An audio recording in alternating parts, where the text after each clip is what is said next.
পর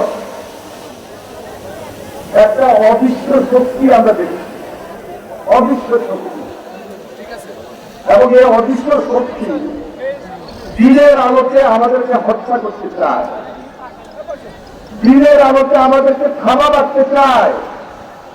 যদি কোনো কারণে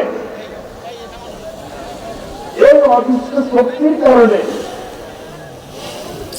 নির্বাচন যদি না হয়, তাহলে আমরা যার জন্য আন্দোলন করেছি, সংগ্রাম করেছি, সবকিছু বৃথা যাবে। জনগণের টার্গেটকে সামনে রেখে আমরা লড়াই সংগ্রাম করেছি 15, 16, 17 বছর। সর্বশেষ জুলাই আন্দোলন, সবকিছু কিন্তু শেষ হয়ে যাবে। তাহলে আমাদের কি করা উচিত?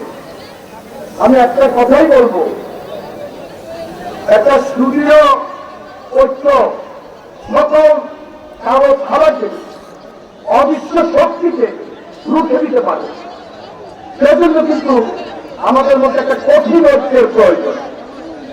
এই ঐক্যের মূল বয়সে যিনি আছেন তিনি হল তারেক রহমান। তারেক রহমান আমাদের মধ্যে যে ঐক্যটা নিয়ে বিগত দিনে আন্দোলন সংগ্রাম করার জন্য আমাদের দেশবাসীকে একত্রিত করেছেন, এই ঐক্যটা আমাদেরকে অত্যন্ত সুদৃঢ়ভাবে এবং নিষ্পদ কঠিন ঐক্যের মধ্য দিয়ে ধরে রেখেই আমাদেরকে টার্গেটে পৌঁছতে হবে। আমি বেশি বক্তব্য রাখবো না। আমার মনে হয় আপনারা বুঝতে সক্ষম হয়েছেন, আমরা যদি এই দায়িত্বটুকু গ্রহণ করি তাহলে এই জাতি এই কালো ছাড়া থেকে রক্ষা পাবে। সেজন্য বৈষম্য বিরোধী ছাত্র আন্দোলন বিগত 15-16 বছরে ছাত্র জনতার আন্দোলন, বিএনপির নেতৃত্বে সকল রাজনৈতিক দল আমরা যে ঐক্য স্থাপন করেছি, যে ঐক্যকে ধরে রাখাটা আমাদের খুব জরুরি হয়ে পড়েছে। আমি বেশি বক্তব্য রাখবো না।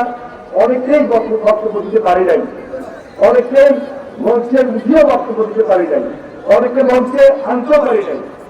আসলে একটা সভা সুন্দরভাবে করতে হলে অনেক সময় কিছু চিন্তা ভাবনা করে আগাই, কিন্তু শেষ পর্যন্ত আসলে পারি না। আপনারা আমার সুন্দরভাবে দেখবেন। এই সাংবাদিক ভাইরা, আমার বক্তব্যটা আজকে গুরুত্বপূর্ণ নয়, গুরুত্বপূর্ণ যার বক্তব্য তিনি এখন আপনাদের সামনে বক্তব্য দিলেন। সেজন্য আমি নিজে তার নামটি ঘোষণা করছি। এই মুহূর্তে আমি বিনীতভাবে অনুরোধ করবো আমাদের প্রধান অতিথিকে, তিনি এখন তার গুরুত্বপূর্ণ বক্তব্য রাখবেন। বাংলাদেশ